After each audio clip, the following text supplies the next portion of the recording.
Valve is one of the biggest, baddest names in the gaming industry, giving us gems such as the Angry Man Simulator, Overwatch if it didn't have the weird stuff, and whatever this is. The aliens are coming! We've been compromised! Spit it out, Corporal! Oh, Colonel.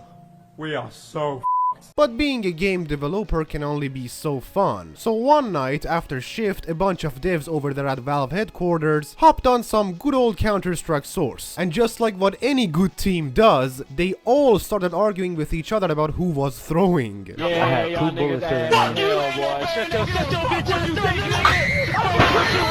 Guys, what if, instead of us fighting each other, we would spawn a bunch of bots with knives and fight them? So they hopped on a costume match, ramped up the number of bots and started shooting them down. Dude, this is like so fun, right?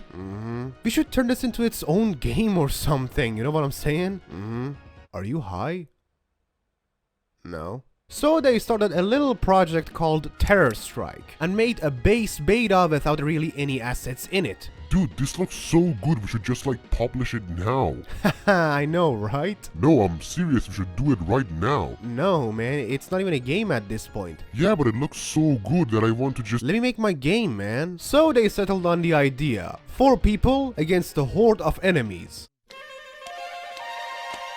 No, not you. We are not talking about you today. They slashed that stupid name and titled it Left4Dead, with a 4 in the middle. Ha, get it? Because it has 4 players? And so, after years of hard work, extra shifts at the office, hundreds of lines of codes, and Gabe growing a beard, finally, in 2008, we got what I like to call the best co-op game ever made.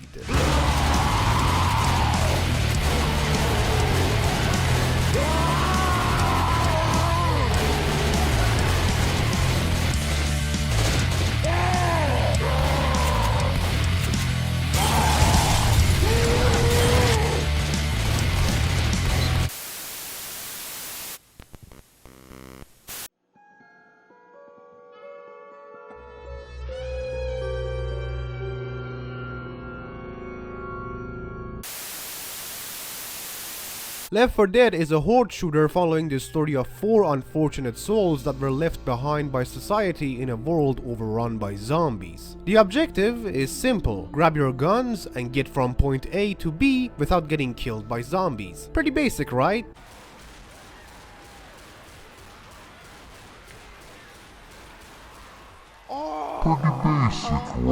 Yeah, it's only simple on paper, but this simplicity is part of what makes this game so special in my heart. During interview with the Weekly Blend, this dude, Chet, explains that they wanted to break out of the classic cliche of the government or an evil scientist or some kind of experiment going wrong causing the outbreak. They just wanted you to roll with the fact that, hey, you woke up today, Level 5 got Riz, Livy done rizzing up baby Gronk, Ice Spice with dog. the world has gone to shit. Grab your guns, save yourself, don't ask questions about how it happened. Which works very well in this game's favor because Left4Dead is not trying to have a story. It's trying to be a co-op shooter where you shoot your teammates more often than the actual targets. Hey! Speaking of teammates, let me introduce you to the gang.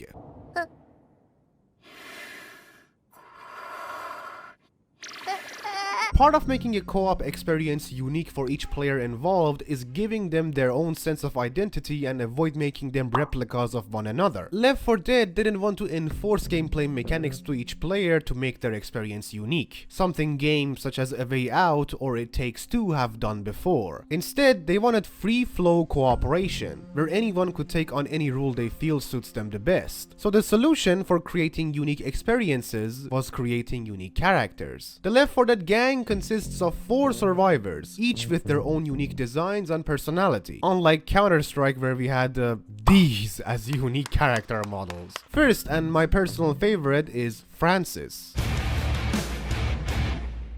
When designing Francis, the team was going for a character that was large and imposing. They wanted him to be huge and intimidating, clearly intending for him to be the muscle of the group. Ain't no shame in getting some help. I hate Canada. Oh my God, I hate Canada so much. If there's one thing I hate more than vampires, it's Canada. Choosing the biker design was a smart choice, given the right to bear arms and being experienced with them. Combined with a fit physique and tattoos would certainly make for an intimidating figure. Though, originally, this is what they came up with, which just looks like a dude who hasn't showered in a long time, and probably plays Diva in Overwatch. Is this easy mode? Is this easy mode? Is this easy mode? Francis! The next and most iconic of the bunch is Bill. Part of designing the group was to come up with characters that were both realistic but also had heroic qualities. The concept of a war veteran would fit this quota perfectly, given that he would be both believable and regarded as a hero. The team had a bit of a challenge with actually designing Bill though. First, they made him too young and handsome, which took away from the sense of experience he would convey as a veteran. Then they made him too old, which just looked like he can't physically fight anymore. But eventually they found the perfect balance and portrayed Bill as the experienced veteran, whom now is much older and wiser, but can still excel in physical combat. Bill's voice actor, Jim French, has unfortunately passed away in 2017. Thank you, Mr. French, for entertaining me all the way from my younger days till this very day. While Francis and Bill were characters that clearly lived in the outskirts of society, the other two were meant to be literally just your average everyday guy. Lewis is a perfect portrayal of this concept. When designing Lois, the devs wanted a character that would represent aspects of what the world used to be before the apocalypse. His character was intended to portray the everyday average guy who worked a 9 to 5 and most likely hated his life. His outfit, a shirt, a tie, and a watch, is meant to both give the players an idea of who Lewis used to be before the apocalypse, and that even though he's living in a completely new world now, he's still holding on to aspects of the civilization. Oh, and he also knows Japanese. What the hell does this mean? Let me see. Taki, I love you, goodbye. Whoa, how'd you do that? I interned in Tokyo. Bullshit. Say Bill's an idiot in Japanese. Bill-san, baka desu. Nice. To avoid making the gang a sausage fest, the next member had to be a girl, Zoe. Zoe, just like Lois, was meant to represent the average everyday person. What makes her design interesting to me is that the devs wanted to create an attractive figure that would still fit in the apocalyptic world. So instead of making her exaggeratedly hot, they came up with a realistic, desirable core facial design, but wore her down with other aspects of her appearance, like the messy hair, facial bruises, and dirty clothing. Something Resident Evil should do instead of making all of their characters look so hot and good looking in a zombie apocalypse that you wonder why they haven't just become models. Though Resident Evil did take inspiration from Left 4 Dead, just in a different way. Each of these survivors, aside from their design, has a unique personality and behavior. Francis, for example, is the short-tempered one that keeps complaining. There's even a running joke that he hates everything. I hate hospitals. I hate elevators. I hate helicopters. I hate Canada. I hate Walkbird Monday. I hate subway stairs sewers. I hate doctors, lawyers, cops. I hate steam water train yards. Hey Francis, they've got the latest issue of Hating Everything magazine here. I hate latest issues. The survivors actually draw their lines from a very rich dialogue system that allows them to react to the environment when they spot equipments, Molotovs over here. initiate banters with other survivors, Well, I guess we're walking. I hate walking. But 5 minutes ago, you hated flying.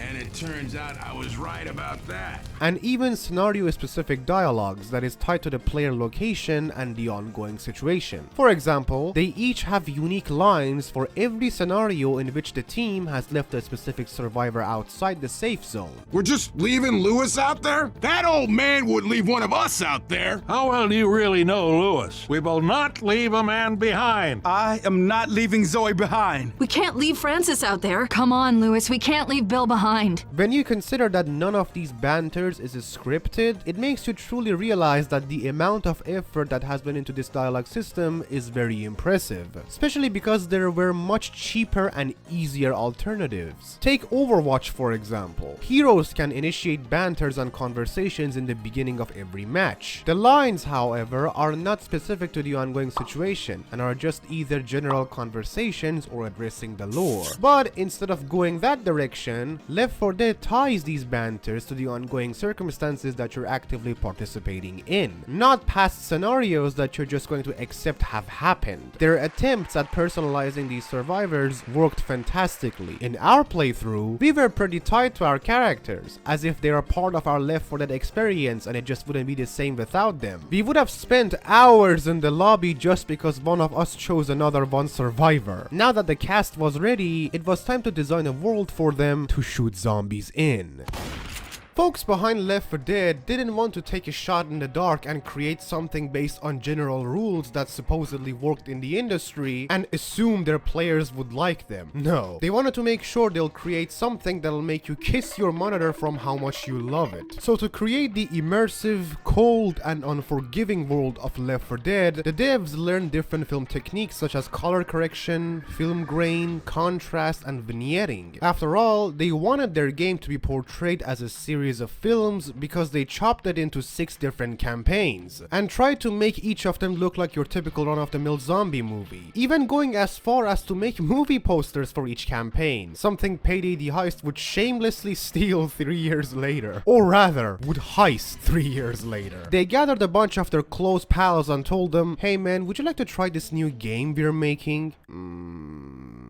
These developers did not miss a beat. They observed these playtesters very precisely, like a bunch of lab rats. They learned a lot from their behavior. Every step they took, every bullet they fired, every single line they said to one another was noted. Originally, Left 4 Dead was supposed to have a continuous storyline instead of being chopped into multiple campaigns. When the gang get on the escape helicopter on the very end of the first campaign, the pilot was supposed to have a line that goes something along the lines of, "I'm not feeling okay," obviously hinting at him being infected, which was supposed to make room to continue the story with the upcoming chapter, but the players found it to be very underwhelming and not rewarding enough for everything they have just been through. So they chopped it off, but through the use of modern technology, I can create what it would have looked like. I'm gonna brown. The world of Left 4 Dead was designed to keep the flow of fear within the players going, and what would be better than the cold and dark atmosphere of an abandoned city? The devs tried to tell stories simply with world assets and leave a chunk of it to our own imaginations. They didn't want the players to feel like they're the center of the game's world, but rather just a part of it. Using bodies of other survivors was a solid choice to accomplish this goal. You can get an idea of what they have been through, what they wanted to do, and what became of them. One of my personal favorite sections that makes use of this has to be the subway station. You can spot a dead body covered with a white sheet, and to me, it shows that this guy was part of a group who were hiding down here. He didn't make it, and so his friends dragged him out to avoid drawing the infected's attention to themselves. And to show their compassion towards him, they covered him up with sheets. It's not the best, but the most they could do for him, which boosts just how dark the world of this game is. But to make something dark, you have to take away the lights, and that was an issue. If they were to leave the lights in, it would take away the fear factor, and if they were to take it out, the player wouldn't be able to see anything. But I cannot see, I'm legally blind. So they settled on using authentic light sources, like car headlights, burning oil cans, and city lights, to both keep the fear factor and not blind the players. Using authentic light sources actually boosted the fear factor from what they originally had in mind, because in their own words, "These dramatic angles really enhance the sense of a creepy, desolate, almost hopeless environment. Now it's a city that you've seen, but not in a way that you've ever seen it before. Something's amiss. Something's off." Thank you, Matt Campbell. Another issue that playtesters had while playing was that they keep getting lost because they didn't exactly know which direction they were supposed to go. Stop acting like you know the way ahead, like you know the rules. There are no rules, man. We're lost. So the devs used lighting to direct the players towards where they needed to go, since they realized that gamers, of course, have an IQ of a single digit, and would gravitate towards lights like moths. To truly make players feel a part of the world, they made it interactive. You can use an area to your advantage by, for example, closing the doors and shooting through them, but you can use an area a lot more to your disadvantage. One of my favorites is this gas station in No Mercy campaign. You can actually shoot this and blow it up. In the original design of this area, this gas station was literally in the way, and playtesters would constantly blow it up and kill their teammates by mistake. So they moved it to the corner, but that didn't stop my friends from shooting it anyways. From very early on, developers of Left 4 Dead wanted to implement one specific rule in every corner of their game. Don't shoot everything that moves, which is a very common rule that applies to most games out there. Take Payday franchise for example, another 4-player co-op horde shooter. Over there, you basically have to fire at anything that moves. Yeah, you shouldn't shoot the hostages, unless you can afford it. Their very first attempt was having the friendly fire on all the time, but that simply just wasn't cutting it, since eventually players would get used to it. So they had a genius idea to turn the car alarms into lures. If you shoot specific scripted cars, the alarm goes off and it attracts a horde that will most likely kill you and your friends. A horde consisting of these bad boys, which are known as the Common Infected. And the amount of thought behind their design is just mind-blowing. The Common Infected are made to be reactive to their environment. They'll be minding their own business before you encounter them, laying down, leaning, throwing up on the carpet, but once you disturb their peace, your blood must be shed. Folks behind the game didn't want the Common Infected to be designed generally. They actually made them specifically based on which area they spawn in to keep the immersion of just how unforgiving this world-ending virus is from breaking. In the city streets, most of Common Infected appear with regular everyday guy clothes and police uniforms, but if you encounter them in the hospital, you'll see them wearing hospital uniforms. Or in the airport, you will encounter TSA agent infected, which fortifies the severity of this virus that hasn't shown mercy to anything and everything that you have ever known. I guess you could say that the virus has no mercy.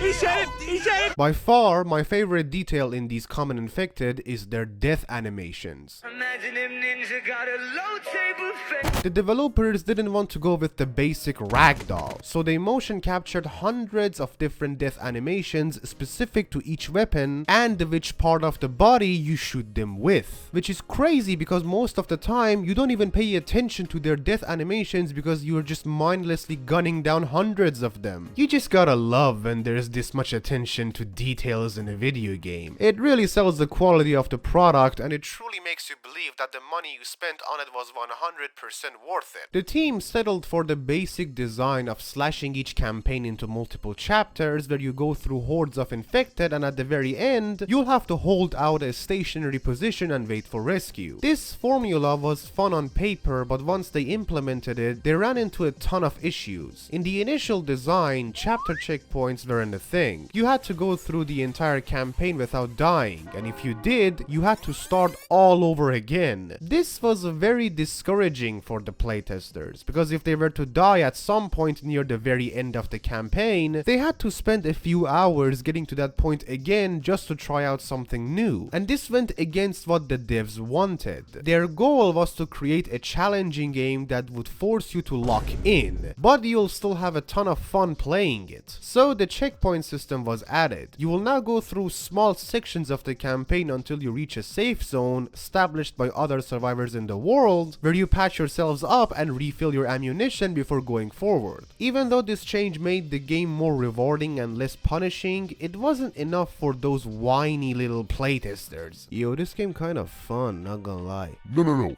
This game.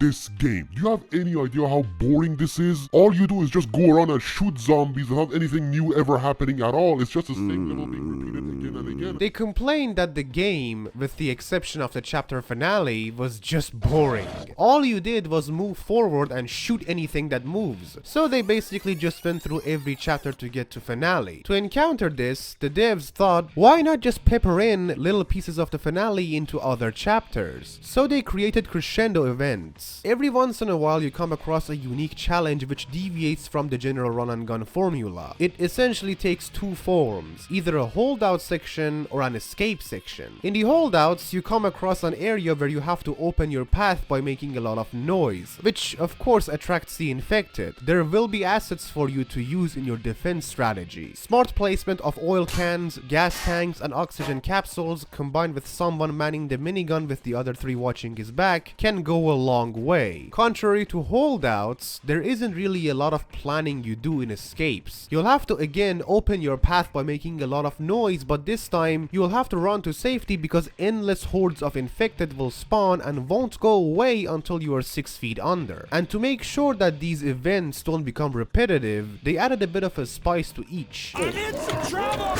For example, in the No Mercy Hospital, you'll have to hold out until the elevator arrives. Just when you think you have every position covered, the walls break and new paths open for infected. Hey, researcher Itzvidi here. Yeah, it turns out that the infected that spawn during the crescendo events are not tied to the rest of the map. Because when I was doing research for this video, I took a tour around the developer commentary mode and, well, it told me that the infected will ignore me so I can just listen to the commentary in peace. But I didn't know that it was only talking about the pre-spawned infected.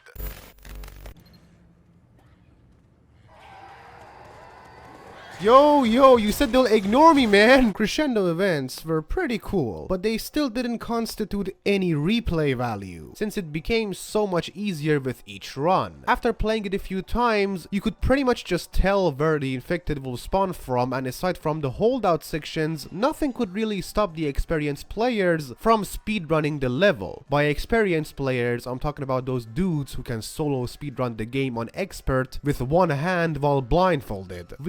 We actually tried to use some of their strategies.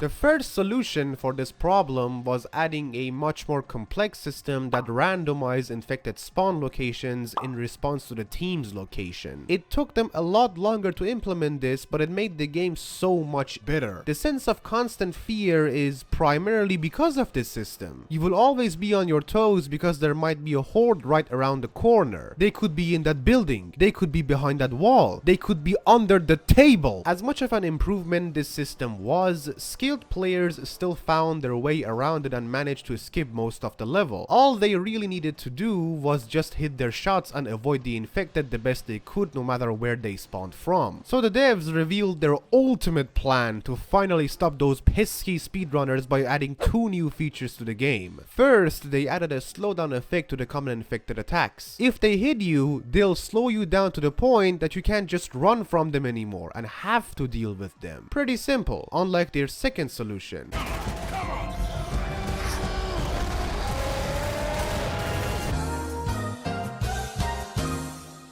These folks came up with 5 different types of special infected that pose a much serious threat compared to a horde. The very first one we came across was the hunter.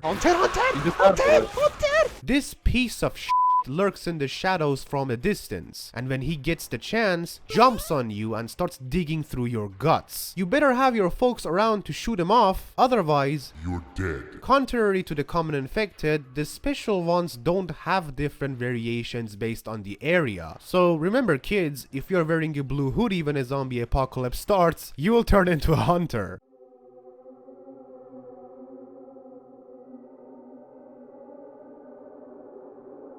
On the dark, cold, and windy rooftops of this dark city lurks a smoker. No, not these. These smokers. They stay behind and when you least expect it, grab you with their comically large tongue and drag you away, leaving you in the mercy of your teammates for rescue. Damn, smoker, that tongue is just... Oh, your girlfriend must really like to do some Netflix and chill with you. Folks, remember when I told you the devs wanted to enforce the rule of don't shoot everything that moves? Well, they didn't just settle with the friendly fire and car alarms. They made 2 of your worst nightmares. To make sure that you remember this rule, this fat, ugly piece of shit is called a boomer. Not because he can't relate to the new generation, but because he goes boom. Originally, they designed this guy to just come from the corner and blow up, dealing a ton of damage to anyone nearby. Because at the time, the devs were working on another type of a special infected called the Screamer, who would run away if spotted and, well, scream, alerting a horde to come and beat you up. But they cut the Screamer and changed the Boomer to reflect his abilities. Instead of just exploding, the Boomer will now throw up on you, and oh, those common infected, they just love some of that delicious puke. Hey, Brian, you want a pukesicle?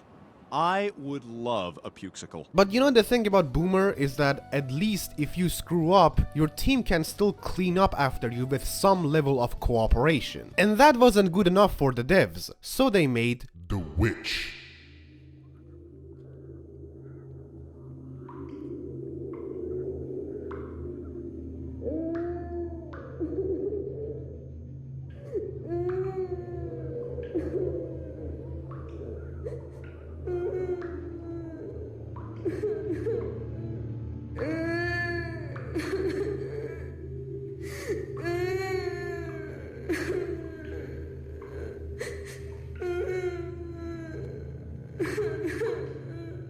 You will find her alone, away from all the commotion, crying and weeping. All she really asks is for you to leave her alone. You can't shoot or flash your lights at her. Instead, the team must change their strategy from going all guns blazing to silent and sneaky, and crouch right past this girlie without alerting her. Because if you do, she will target the person who woke her up and will not stop until they're dead. And mind you, originally, she would wipe the whole team, which was just ridiculous because she has so much health points that it's just pretty much pointless to even try to kill her once she's awakened. If you're the one who disturbed her peace, the best course of action for your team to take would be for you to become Left4Dead.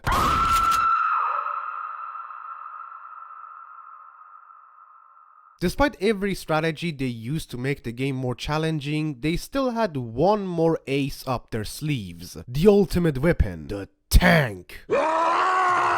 This big ass motherfucker is the embodiment of death with a face that says, "You're going back to the checkpoint." His incredible strength makes him be able to one-shot you and finish you off. Don't even try running away. This beast runs faster than Discord mods do when they see 3D women, and will chase you until the very end of the level.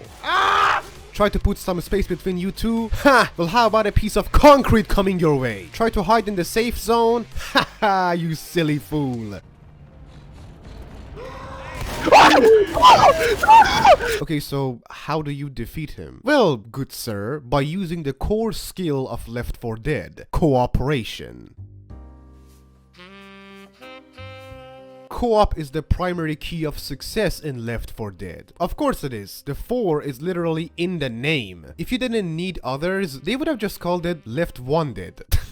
From the very start, the team behind the game didn't want the co-op to be implemented as an excuse to enforce the game into being played with others. Kinda like how Resident Evil 5's co-op is just opening doors together. They wanted the need for others to be felt by other players. That's aside from those god tier speedrunners on YouTube. Those are aliens. The primary factor that makes the player truly feel the need for others is the sheer amount of difficulty. With so many hordes and special infected that can corner you and essentially just take away your ability to even fight back, you're going to need some backup. After all, there's only so much one person can do. The team need to work as one in every aspect of the game, even something as basic as the choice of what you carry in your inventory. The weapons in Left4Dead are very basic, which, intentional or not, I really enjoy. They are each very easy to learn and use, and pretty much all of them, except this piece of garbage, are useful.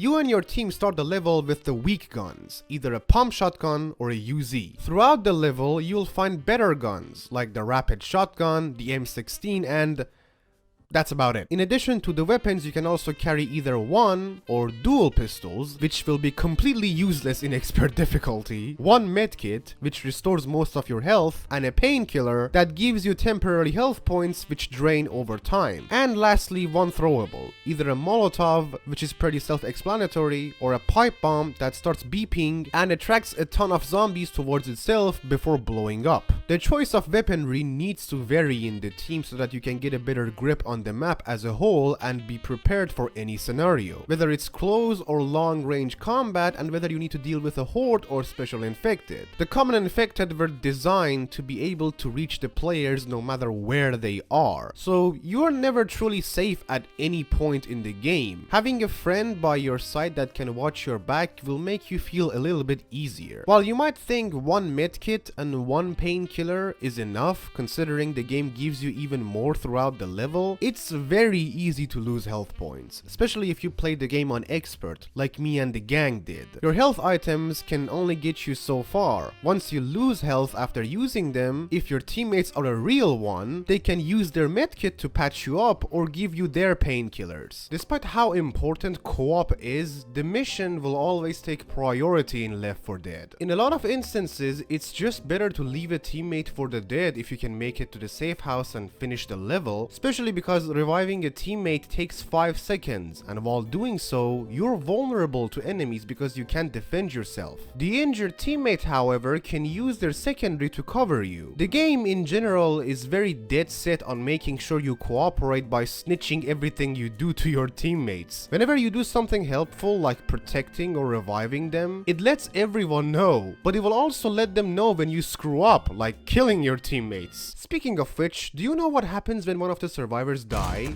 Well, since originally you had to go through the entire campaign in one go, if you died, you were cooked. Because of this mechanic, the devs noticed that the playtesters would try their best to not sacrifice anyone in any circumstance. So if there was a trash player on the team who constantly went down, the whole team would have been dragged down because they wanted to revive him no matter what. To fix this, they added the third strike takes you out rule. Go down a third time and you're dead. But at least your good teammates don't have to carry your ass anymore. To not ruin the fun of the game, the devs added a way for dead players to rejoin the team. The dead survivors would spawn in a random room across the level, and to bring them back, you basically just open the door. This concept was taken from the classic character introduction of a lone survivor who barricaded themselves in that would join the team in horror movies. But there's only so many times you can bring a dead man back to life. At the very last chapter of the game, the team cranks up 3 generators to open a bridge, which will finally lead them to safety away from the infected. However, on the last minute, one of the generators breaks down. One of the survivors must sacrifice themselves and go back to get it started, while the rest of the team cover them on their way to their demise. It actually turns out that it was Bill who canonically sacrificed himself, and afterwards, he ended up in Dead by Daylight, a fate worse than death.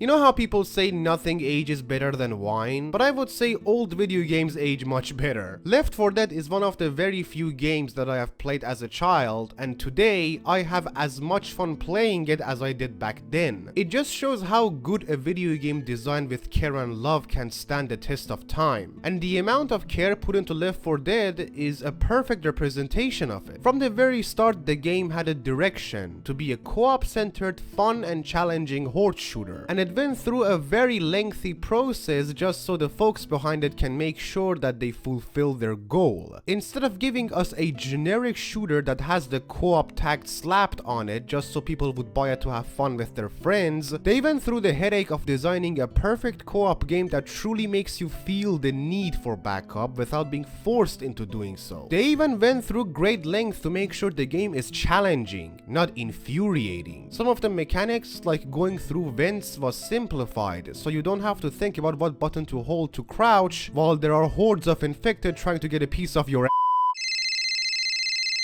Oh, excuse me for a second. Yes? What? Look, I'm gonna have to call you back later. So, it turns out that no one actually plays Left 4 Dead 1 anymore, because all of its campaigns have been even more polished and added to Left 4 Dead 2, with all the new guns and special infected. Hold up again. What? Okay, look, never mind. What about the versus mode? Oh, that too. Okay. I'm gonna have to call you back later. So, the game has a versus mode too, where 2 teams would take turns playing as a survivor and the infected trying to stop the other team from reaching their destination. You can also play that in Left 4 Dead 2, because no one in the entire world is playing it in the original. I think Resident Evil 5 versus mode has more players at this point. Die! Oh my god, he's gonna hit some women! Yes! I'm gonna put that in the video.